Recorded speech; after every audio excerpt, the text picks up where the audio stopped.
ಜೊತೆ affair start ಆಯ್ತು 8-10 ವರ್ಷದ ಹಿಂದೆ ಇದೇ ಇದು. ಆಮೇಲೆ ಹೊಡಿಯೋದು ಬಡಿಯೋದು ಇದೇ ಮಾಡೋದು. ನಾವೆಲ್ಲ ಬಂದು ಒಂದ್ಸಲ ಸ್ಟೇಷನ್ಗೆ ಹೋಗಿದಾಗ ಅವರು ರಾಜಿ ಮಾಡಿ ಕಳ್ಸಿದ್ರು, ಕಂಪ್ಲೇಂಟ್ ತಗೊಂಡಿಲ್ಲ, ಎಲ್ಲ ರಾಜಿ ಮಾಡಿ ಕಳ್ಸಿದ್ರು. ಯಾವಾಗ ಹೋದ್ರೂ ಹಿಂಗೇನೆ ಸಮಾಧಾನ ಮಾಡೋದು ಇದು ಮಾಡೋದು. ದಿನ ಹೊಡಿಯೋದು ಕೂದೆಲ್ಲ ಕಿತ್ತಾಕು, ಎಲ್ಲ ತಲೆ ಚೆಚ್ಚೋನು. ಅಷ್ಟು ಇಲ್ಲಿಂದ ದುಡ್ಡು ಕಿತ್ಕೊಳ್ಳೋದು. ಆಸ್ತಿ 7 ವರ್ಷದಿಂದ ಈಕ್ವಲ್ ಇದು ತಗೋ ಅಂತ ಬಿಟ್ಟು, ಆಸ್ತಿ ತಗೋ ಅಂತ ಬಿಟ್ಟು ಹಾಕ್ಸಿರೋದು. ಅವಳು ನನ್ನ ತಮ್ಮನ ಮದುವೆ ಆಗಿಲ್ಲ, ಅದಾದ್ಮೇಲೆ ನಮ್ಮ ಅಪ್ಪ ಕೊಡ್ತಾರೆ ನನಗೆ ಅಂದರೆ ಮತ್ತೆ ಸ್ಟಾರ್ಟ್ ಮಾಡ್ಕೊಂಡ. ಈಗ ಒಂದು 6 ತಿಂಗಳಿಂದ 3 ತಿಂಗಳಿಂದ ಇಲ್ಲೆಲ್ಲ ಹೊಡೆದ್ಬಿಟ್ಟು ನನ್ನ ತಂಗಿ ಎದ್ಕೊಂಡು ನನ್ನ ಹತ್ರ ಓಡ್ ಬಂದಿದ್ರು ಬೆಂಗಳೂರಿಗೆ. 1 ವಾರ ಎಲ್ಲ ಇಟ್ಕೊಂಡು ಸಮಾಧಾನ ಮಾಡಿ, ಇಲ್ಲ ನಾನು ಮತ್ತೆ ನೋಡ್ಕೊತೀನಿ, ನೋಡಪ್ಪ ಇನ್ನೊಂದು ಸ್ವಲ್ಪ ದಿವಸ ಟೈಮ್ ಕೊಡು, ಒಂದು ಆದ ತಕ್ಷಣ ಎಲ್ಲನೂ ಕೊಡ್ತೀವಿ ಆಯಿತಾ, ಆದರೆ ಮಕ್ಳ ಹೆಸ್ರಿಗೆ ಮಾಡ್ತೀವಿ ಅಂತ ಹೇಳಿದ ತಕ್ಷಣ ಮತ್ತೆ ಸ್ಟಾರ್ಟ್ ಮಾಡ್ಕೊಂಡ ಸರ್. ಮತ್ತೆ ಸ್ಟಾರ್ಟ್ ಮಾಡ್ಕೊಂಡ ಅವಳಿಗೆ ಹೊಡಿಯೋದಕ್ಕೆ ಬಡಿಯೋದಕ್ಕೆ. ಅವಳ ವಿಷಯ ಮತ್ತೆ ಅವಳದೆಲ್ಲ ಸ್ಟಾರ್ಟ್ ಆಗಿದ್ದಕ್ಕೆ ನಾವು ಕೇಳಕ್ಕೆ ಸ್ಟಾರ್ಟ್ ಮಾಡ್ಕೊಂಡ್ವಿ. ಮತ್ತೆ ಅವಳ ಜೊತೆನೂ ಮತ್ತೆ ಸ್ಟಾರ್ಟ್ ಆಯ್ತು, ಕೇಳಕ್ಕೆ ಸ್ಟಾರ್ಟ್ ಮಾಡ್ಕೊಂಡ್ವಿ. ಅದಕ್ಕೆ ಅವಳನ್ನ ಬಿಟ್ಟಿಲ್ಲ. 2 ದಿವಸದಿಂದ ತುಂಬ ಟಾರ್ಚರ್ ಕೊಟ್ಟಿದ್ದಾನೆ. ಅದಕ್ಕೆ ಅವಳು ತಡೆಯೋಕ್ಕಾಗ್ದಲೇ ಸ್ಟೇಷನ್ಗೆ ಹೋಗಿದ್ದಾಳೆ. SP ಹತ್ರ ಕಂಪ್ಲೇಂಟ್ ಕೊಡೋಕ್ಕೆ ಅಂತ ಹೋದಾಗ ಇನ್ನು ಕೊಟ್ಬಿಡ್ತಾಳೆ ಅಂತ ಅಲ್ಲೇ SP ಆಫೀಸಲ್ಲೇ ತೆಗೆದುಬಿಟ್ಟಿದ್ದಾನೆ. ಹಿಂದಿನ ದಿನ ಭಾನುವಾರ ರಾತ್ರಿ ಎಲ್ಲ ಮನೆಗೆ ಬಂದು ಹೊಡೆದಿದ್ದಾನೆ ಸರ್. ಮಕ್ಕಳಿಗೆ ಇವ್ರಿಗೆ ಎಲ್ಲ ಹೊಡೆದಿದ್ದಾನೆ. ಅವಳು ತಡೆಯಕ್ಕಾಗ್ದಲೇ ಬೆಳಿಗ್ಗೆನೆ ಎದ್ಬಿಟ್ಟು SP ಹತ್ರ ಹೋಗ್ತೀನಿ ಅಂತ ಹೋಗಿದ್ದಾಳೆ. ಫಸ್ಟ್ ಮಹಿಳಾ ಸ್ಟೇಷನ್ಗೆ ಹೋಗಿದ್ದಾಳಂತೆ. ಅವ್ರು ಪೊಲೀಸ್ ಇದ್ದನ್ನ ನೀವು SP ಹತ್ರ ಹೋಗೋ ಅಷ್ಟೊತ್ತಿಗೆ ಮತ್ತೆ ಅವಳ ವಿಷಯ ಎಲ್ಲ ಗೊತ್ತಾಗುತ್ತೆ, ಈ ಥರ ದುಡ್ಡು ತೊಳೋದೆಲ್ಲ ಗೊತ್ತಾಗುತ್ತೆ ಅಂತ. ಅಯ್ಯೋ, ಇವಾಗ ಅವ್ಳು ಮೋಹನ್ ಕು ಮೇಲೆ ಆಕ್ಷನ್ ತಗೊಳ್ಳಿ ಅಂದ್ರೆ ಅವಳು ಏನು ಪೊಲೀಸ್ ಇದು ಅಪ್ಪ ಅಮ್ಮನ್ನ ಕರೆದು ಎನ್ಕ್ವೈರಿ ಮಾಡಿಸಿ ಅಂದ್ರೂ ನಾವು ಮಾಡಿಸ್ತೀವಿ, ಪ್ರೊಸೀಜರ್ ಮಾಡ್ತೀವಿ. ಹೋದಾಗೆಲ್ಲ ರಾಜಿ ಮಾಡಿ ಕಳ್ಸೋರು ಸರ್. ಪೊಲೀಸ್ ಆದ್ರಿಂದ ರಾಜಿ ಮಾಡಿ ಕಳ್ಸೋರು. ಮತ್ತೆ 3 ತಿಂಗಳು ಸುಮ್ಮನೆ ಇರೋನು, ಮತ್ತೆ ಸ್ಟಾರ್ಟ್ ಮಾಡೋನು. ಏನಾರು ದುಡ್ಡು ಬೇಕು ಅಂದ್ರೆ ಸ್ಟಾರ್ಟ್ ಮಾಡೋನು.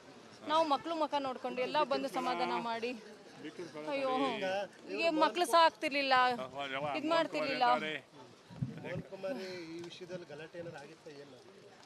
ಆಗಿದೆ ಸರ್, ಆಗಿದೆ. ಹೋದ್ಸಲ ನಾನೇ ನನ್ನ ಮಗು 1 ಮಂತ್ ಇರ್ಬೇಕಾದ್ರೆ ಎತ್ಕೊಂಡೋಗಿ SP ಇದಕ್ಕೆ ಅಲ್ಲಿ KR ಪುರಂ ಪೊಲೀಸ್ ಸ್ಟೇಷನ್ಗೆ ನನಗೆ ಹಂಗೆ ಹೋಗಿದ್ದೆ. ಅವಾಗೆಲ್ಲ ಇದು ಮಾಡಿ ಎಲ್ಲನೂ ಬುದ್ಧಿ ಹೇಳ್ತೀವಿ ಅಂತ ಹೇಳಿ ಕಳಿಸ್ಬಿಟ್ರು. ಕೇಸ್ ಇದು ಮಾಡಲಿಲ್ಲ. ಇವರಿಬ್ರು ಜೊತೆ ಅಫೇರ್ ಇಲ್ಲ ಸರ್. ಅವಳು ಇವ್ರನ್ನ ಪ್ರವೋಕ್ ಮಾಡೋಳು, ಅವಳಿಗೆ ತೊಗೊಂಡೋಗೆಲ್ಲ ದುಡ್ಡು ಸುರಿಯೋದು ಮಾಡೋದು. ಅಯ್ಯೋ ನಾನು ಕಳಿಸ್ಬೇಡ ಅಂದ್ಲು 3 ತಿಂಗಳಿಂದೆ. ನಾನು ಇದ್ದೀನಿ ಕಣೆ, ಅವನೇನು ಮಾಡಲ್ಲ, ಹೋಗು, ಅವನು ಏನು ಮಾಡಲ್ಲ, ಇಲ್ಲ ನನ್ನ ಸಾಯಿಸ್ತಾನೆ, ನಾನು ಕಳಿಸ್ಬೇಡ, ನೀವೆಲ್ಲ ಬರ್ತೀರಾ ನನ್ನನ್ನು, ನಿನಗೆ ಬರೀ ಸೊಸೈಟಿ ಹೊಡೆದ್ಬಿಟ್ಟು ಕಳಿಸಿದ್ದೆ ಸರ್. ಇಲ್ಲೇನೆ ಹೊಡೆದ್ಬಿಟ್ಟು ಕಳಿಸಿದ್ದ ಬ್ಯಾಟಲ್ಲಿ. ತಲೆಗೆ ಹೊಡಿಯೋಕೆ ಹೋಗಿದ್ದೆ. ನನ್ನ ಮಗ ಎಳ್ಕೊಂಡಿದ್ದಕ್ಕೆ ಬಂದು ಇಲ್ಲಿ ಬಿದ್ದಿತ್ತು. ಅದಕ್ಕೂ ಫೋಟೋ ಎಲ್ಲ ಇದೆ ನಮ್ಮ ಹತ್ರ. ರಾತ್ರಿ ಬಸ್ ಹತ್ತಿ ಬಂದಿದ್ಲು ಬೆಂಗಳೂರಿಗೆ. ಸಮಾಧಾನ ಮಾಡಿ ನನ್ನ ಹತ್ರ ಎಲ್ಲ ಪ್ರಾಮಿಸ್ ಮಾಡ್ದೆ, ಇನ್ಮೇಲೆ ಹೊಡಿಯಲ್ಲ, ಇನ್ಮೇಲೆ ನಾನು ನೋಡ್ಕೊತೀನಿ. ಇಲ್ಲ ಮಧು ನಂಗೊಂದು ಚಾನ್ಸ್ ಕೊಡಿ ಅಂತ ಅಂದ. ಅದಕ್ಕೋಸ್ಕರ ಎಲ್ಲ ಬೇಡ ಕಣೆ, ನೆಕ್ಸ್ಟ್ ಟೈಮ್ ನನ್ನನ್ನು ಹೆಣಾಗಿ ನೋಡ್ತೀರಾ ಕಂಡ್ರೆ ನಾನು ಕಳಿಸ್ಬೇಡಿ ಅಂತ ಅಂದ್ಲು. ಮಕ್ಕಳಿದೆ, ಹೋಗು, ಅವ್ರ ಜೀವನ ಮಾಡಬೇಕು ಅಂತ ನಾನು ಕಳಿಸ್ತೆ ಸರ್. ನಾನೇ ಕಾರಣ ನನ್ನ ತಂಗಿ ಇವತ್ತಿದ್ದಕ್ಕೆ. ಅವ್ಳು ಕಳಿಸಿಲ್ಲ ಅಂದಿರೆ ನನ್ನ ತಂಗಿ ಬದುಕೋತಿದ್ಲೇನೋ. ನನ್ನ ತಂಗಿ ಹೇಳೋಳು, ನನ್ನನ್ನು ವಾಪಸ್ ಕಳಿಸ್ಬೇಡ ನನ್ನ ವಾಪಸ್ ಕಳಿಸ್ಬೇಡ ಅಂತ ಹೇಳೋಳು. ನನ್ನ ಬಿಡಲ್ಲ, ಅವನು ಸಾಯಿಸ್ತಾನೆ. ಈಗ ಒಂದು 3 ತಿಂಗಳು ಇದು 1 ತಿಂಗಳಿಂದನೂ ಅಷ್ಟೇ. ಮತ್ತೇನೇ ಕಳು ವಿಷಯ ಆದಿದ್ದಂದರೆ ನಿನ್ನನ್ನು ಸಾಯಿಸಿದ್ರು ಪರವಾಗಿಲ್ಲ, ಅವಳನ್ನು ಬಿಡಲ್ಲ ಅಂತ ಅನ್ನೋನು. ಅಂದರೆ ಏನು ಒಬ್ಬ ಪೊಲೀಸ್ ಆಗಿ ಏನಿದೆ, ಒಬ್ಬ SP ಆಫೀಸ್ಗೆ ಹೋಗಿ ಅವ್ನು ಕೊಲೆ ಮಾಡ್ತಾನೆ ಅಂತ ಅಂದರೆ ಗೊತ್ತಿದ್ದು ಅವ್ನು ಏನಾಗುತ್ತೆ ಮುಂದಕ್ಕೆ ಅಂತ ಅಂದ್ರೆ ಎಂತ ಇದು. ಪೊಲೀಸರಾದ್ರೆ ಏನ್ ಬೇಕಾದ್ರೂ ಮಾಡ್ಬೋದು ಅಂತ ಬರ್ಕೊಟ್ಟಿದ್ದೀನಿ ಸರ್.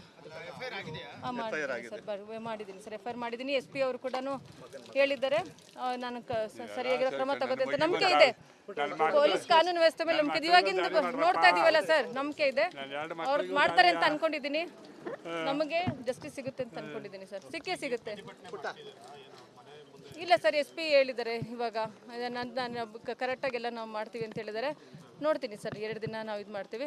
ಅವರು ಎಲ್ಲ ಪ್ರೊಸೀಜರ್ ಪ್ರಕಾರನೇ ಮಾಡಲಿ ಸರ್. ನಾನು ಅದಕ್ಕೆ ಡಿಸ್ಟರ್ಬ್ ಮಾಡಲ್ಲ, ಕಾನೂನು ಇದಕ್ಕೆ ಡಿಸ್ಟರ್ಬ್ ಮಾಡಲ್ಲ. ಆಗಿಲ್ಲ ಅಂತಂದರೆ ನಾವು ಬಿಡಲ್ಲ ಸರ್.